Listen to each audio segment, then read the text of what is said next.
Hi, Jeremy the Tall Trainer here, and we're going to go over the basics of exercise. So there are 4 exercises that we're going to go through. I'm going to talk through them quite a bit though. So there's very, very simple exercises, but you get an idea of how complicated the whole thing is. And so we do this the first day for new people coming into boot camp, and we do it as a reminder for people who have been in boot camp because it's so easy to slip on some of these things. A good exercise done poorly is a poor exercise. And so we're going to really talk through how to hold your body while you're exercising. This is something I want more people to know because this stuff has cost me injuries to my knee, my shoulder, and my back when I was not aware of this stuff.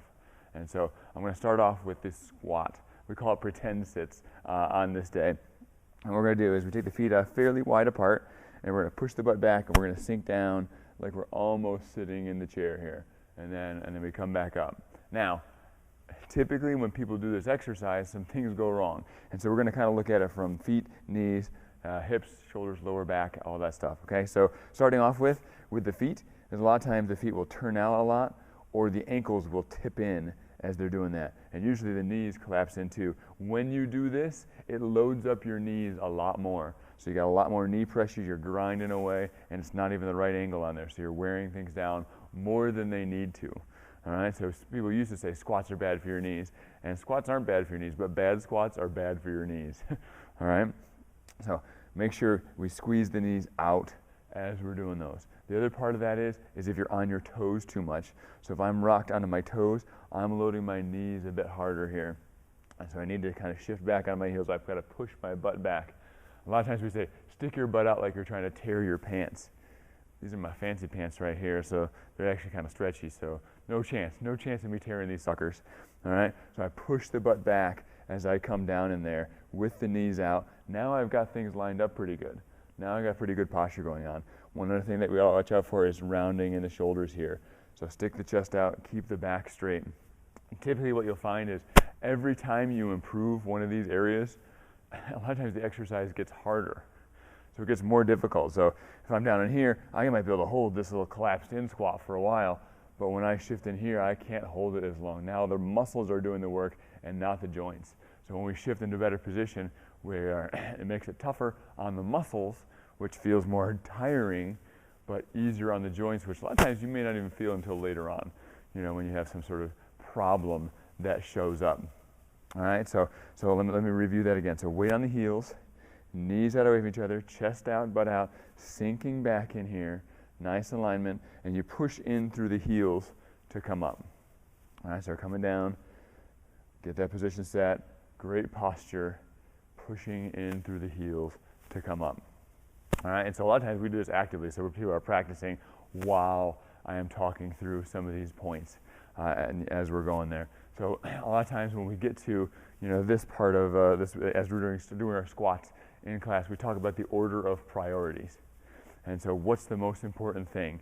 So for us, the most important thing is posture. Number one on that list is posture. Posture is the key on that, because if we don't have good posture, everything else is bad. You know, it ruins everything. All right, so as we try to work and build on our posture there, everything is enhanced. We get the work in the right places, so we get faster, quicker results, better results, but we also decrease risk. We decrease risk of injury, and for me, that's a high value. So getting great work is important to me, but also decreasing risk is important to me. I imagine it's important to you too. So posture is the number one priority. So after you know you're nailing posture, you can work on the second thing. All right, so only after you have posture, and really you have to keep reminding posture all the time. All right, so that's range of motion. Range of motion comes in next. So if I got great posture in here, I'm coming down, knees are out, back straight, I'm loading in there, but then as I go lower, I start to collapse and shift forward. I have sacrificed my posture for my range of motion. And this happens very often, very often. These are principles, as we go through these 4 exercises, these are principles that land in many, many, many other exercises. All right, so these 4 exercises lay the groundwork for every other exercise. So learning these principles, very important. So range of motion, so that goes with any arm movements, is maintaining posture, and we do want to maximize range of motion, because if I just do my squat right up in here, You go in most health clubs, and there's somebody be doing some heavy squats, but they won't be getting very low. They'll be screaming and doing all sorts of stuff there, carrying on. But the real challenge of the squat is that deep part, that range of motion. A lot of times, this chair actually might be, limiting me a little bit, so I can actually sink a little bit lower. We build our benches to the exact right height that kind of accommodates that really, really well when we're working on this. So posture number one, then range of motion. The third part is extra resistance. And you'll see this happen backwards a lot, is people will do the great gobs of weight and they sacrifice range of motion, so they don't go very far down, and they sacrifice posture. And so now they're exercising, and you will see some strength improvements up until your injury. All right, and who cares how strong you are just before you hurt yourself? All right, so what we need to do is we need to build the kind of strength that allows us to function well in life, allows us to work out for the long term, and feel good. Feel good. It's not just about how much can you lift, it is do you feel good is a big factor there. So I got posture, I work on range of motion, and then I can work on extra resistance. I can grab an extra weight or something like that to make that action more challenging. All right. Sometimes we even consider extra resistance as extra time. So if I hang out down here for a while, it starts to get more and more and more tiring as I go. So that right there, I'll review again from the side here just so you can see it. So I'm watching out for the knees, so I push the butt back. I'm watching out for the shoulders, sticking the chest out, and I'm sinking down in here, getting that good range of motion. And I get that spot, and if you can't get to that spot, work on that spot, and then you squeeze back up. And one thing I found is the reason why we really nail this stuff the way we do is if you go to physical therapy. Let's say you hurt that. I've gone to physical therapy for a couple things. So you go into physical therapy, and let's say you have a knee injury. They give you an hour worth of exercises to help strengthen and stabilize that knee, which is important. You need that. But let's say your body has a lot of areas that are not working very well. So you go, okay, my shoulder posture is bad. I got my knee, I got my back. A lot of people that come into our studio, have those issues, have multiple things, that are not ideal. And so, what are we going to give them? An hour for the knee, an hour for the shoulder, an hour for the back? There's no time for that. And so I was thinking, how can I get a good benefit, restore their bodies more without spending tons of time? And the key was good posture. Because if tight hips and weak hips cause my knees to collapse in, so is when I consciously squeeze them out and push my butt out, I'm consciously choosing to stretch in the hips more and to strengthen the area that's weak. So as I battle against the weakness and the tightness, as I'm actually improving that. So instead of doing a lot of different exercises, we only have to do a few exercises that have really good quality to them, and that begins to restore our bodies. So the assembly line effect, really comes into play a bit here too, and so it shows up very well in the squat. We call it the assembly line effect because basically what happens is if my hips shut off, they stop doing what they're supposed to do. So they're either too tight or too weak to allow me to use them to get down. So I'm coming down in here. I will either load the knees harder, so I'll rock on my toes and do a harsh bend in the knees, or I will bend my back to go out and pick up something. Because if we got to pick up stuff, we got to do things in real life. If I don't have it in my hips, I'm going to use it somewhere else. And so the idea behind that is our whole body is like an assembly line. If one part of our body starts taking a nap, another part of our body has to do its job plus the other part's job. All right, so my knees are now going to do the knees job, plus they're going to do the hips job. And that's how people get bad knees.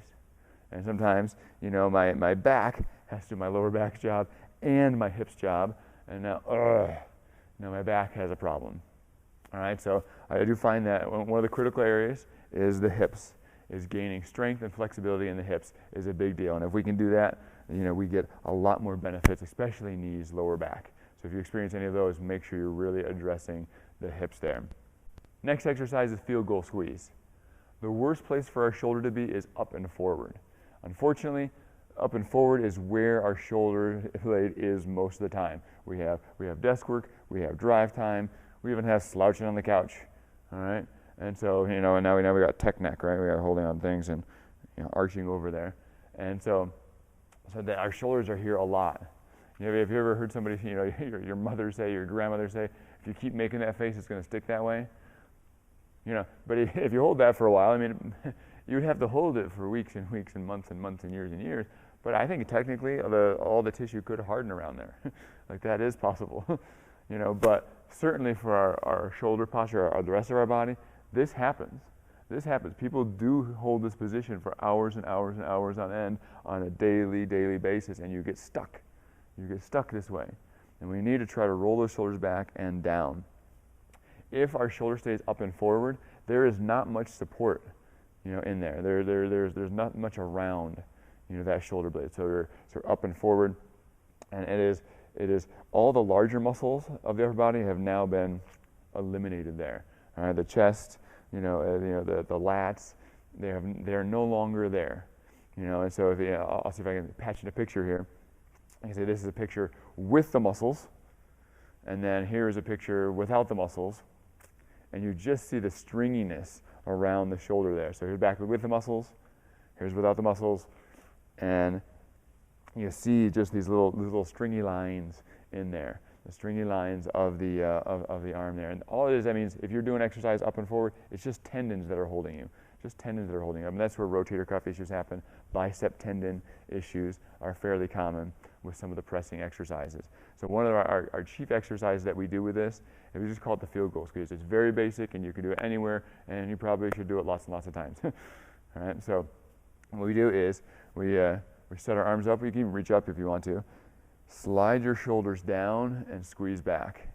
So drop your shoulders away from your ears, stick your chest out, abs pull in. A lot of times we'll do this in a little kickstand step just so we don't arch back too much as we're doing it. It gives us some support as we're doing this. So squeezing down, squeezing back. So I'm doing the opposite. Instead of this up and forward, I'm squeezing down, squeezing back. Down is more important than back on this one. So an issue of priority on this one is down, because we're trying to see if we can get these muscles to stop flexing so hard. So many people are just always locked into this bracing mode, like they're ready for somebody to hit them at any moment. All right, relax, let some of that out. Some of that's stress related, some of that's just habit. All right, squeezing down, squeezing back. So as we do that, now we are working between the shoulder blades, and we are working down below into the armpit muscles there. The lats, are flexing and working in there. So now we're strengthening the other side of our body. So instead of all up and through the front, now we're working across the back. Ideally, you're not sticking your chin out as you do it, keeping that chin pulled back as you're doing that work, squeezing hard. And I usually recommend people hold it for like 10 seconds, release there, and do it again. Do at least 5 to 10 of those, when you are doing that exercise. It can really restore the posture, incredibly well in the body there.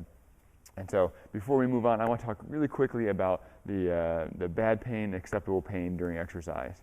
And so I feel like this is really, really important. Exercise is uncomfortable. It is.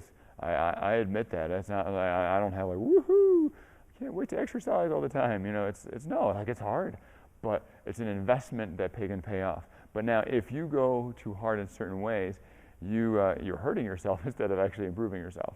And so I want to make a differentiation between good challenge and pain there. And so we have acceptable pain is a gradual warming or burning type sensation, so it slowly builds in. So if we use the example of the squat there, the longer I hold here, the more I'm getting that good position. I'm going, oh, it's burning all through here.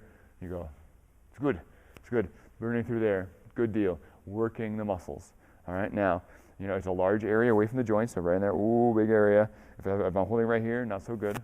The big area, burning is gone as soon as you stop, or pretty quickly. So as soon as I come up, oh boy, that feels so much better.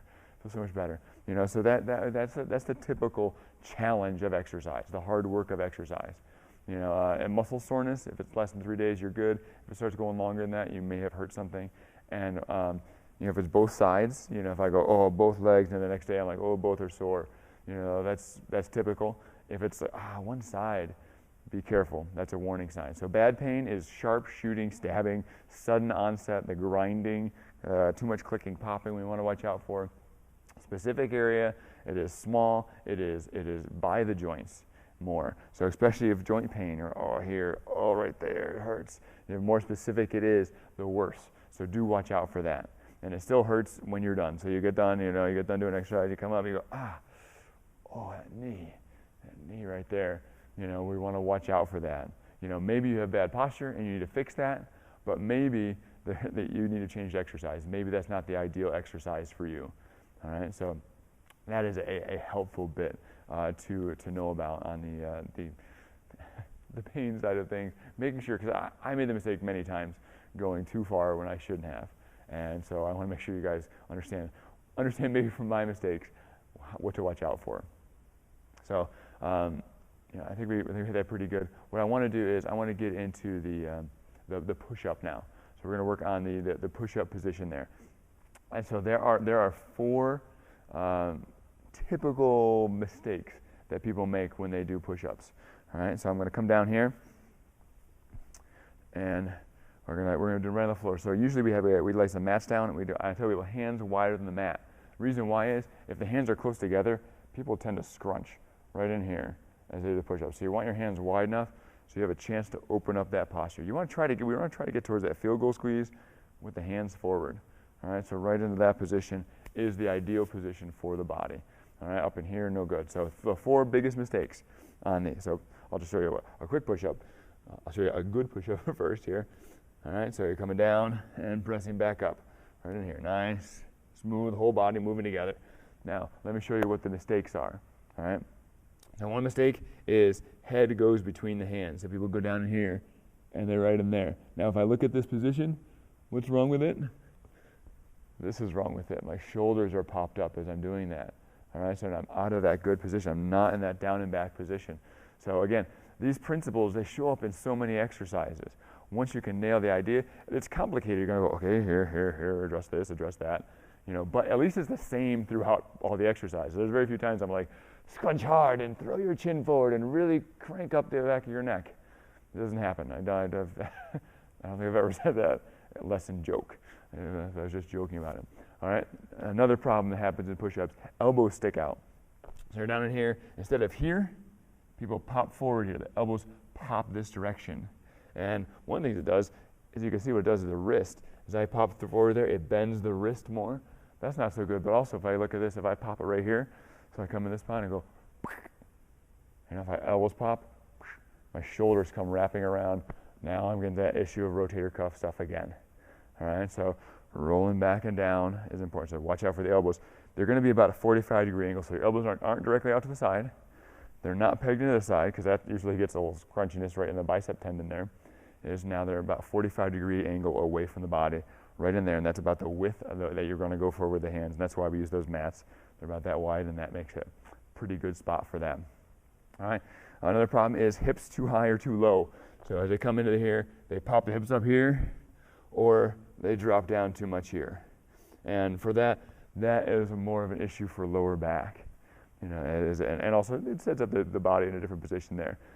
Of the two, I guess I'd rather you have your hips too low, but make sure your abs are engaged. I'd rather hips too low. But ideally, I want your whole body moving together, towards the floor, and not like hips first in there. All right. So bracing, controlling as you do that.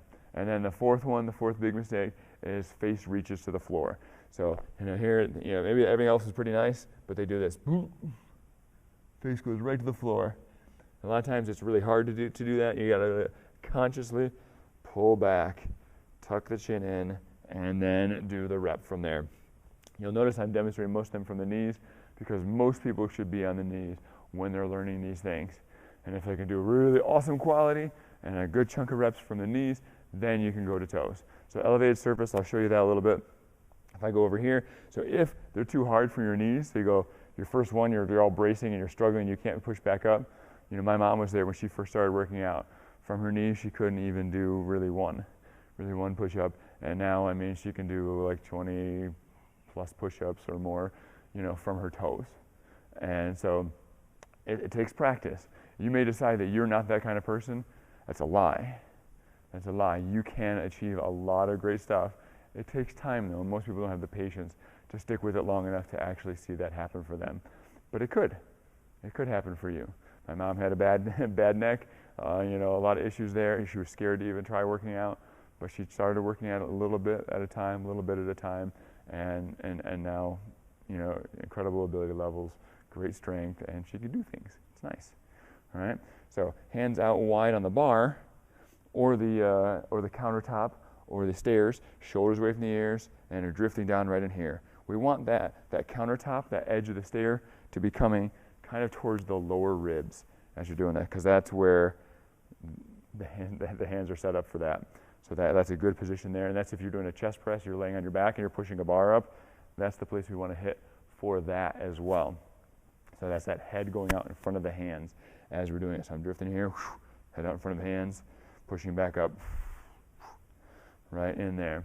Now a lot of times when we do these, I make people do enough so they get really burning tired, but for this it's mostly educational here, but you know, it can be a great workout. So if you want to follow along with this, it'd probably be not a bad idea to test out a couple of these things while I'm talking through it.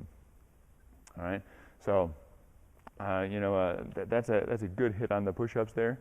I want to talk a little bit about the upper cross syndrome for a second here, and you know, this is that issue, that slouching issue, and a lot of people, when they're standing, it's maybe not too bad. As soon as they get into a push-up, it gets awful. Or as soon as they get into other positions, as soon as the effort gets hard, posture breaks down. And so one of the biggest issues that we have is there's tightness across the chest, there's tightness in the back of the neck, and it gets us into that position. And so what we want to do is we want to see if we can strengthen the front of the neck and strengthen the upper back there, strengthening through there to get us into that other spot. So anytime we can, we're trying to retract the chin, pull that chin back, and dropping shoulders down and back. All right? And if you do that, you will have some great, wonderful benefits there.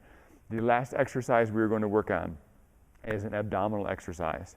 You know, before we get into it there, I want to explain where the abdominals are and how they all work there. And so the abdominals, they run along the ribs here, all along the bottom edge of the ribs, and they run down towards basically the bottom, where the hips come together. So they come where the pelvic bones come together and wrap around through there, and they go all the way around to the back. You know, they attach even on the spine there. And so all of that is part of the abdominals, part of the core. And so one of the things that can happen, you know, as we're doing stuff, is the legs start to affect the abs. And so there's a lot of exercises where the legs factor in. And so I'm going to show you a picture here of the psoas muscle. And so that comes, you can see it right in the picture there, it comes right along the spine, so it's back in there, right along the spine, it comes out from the spine and wraps down into the front of the leg.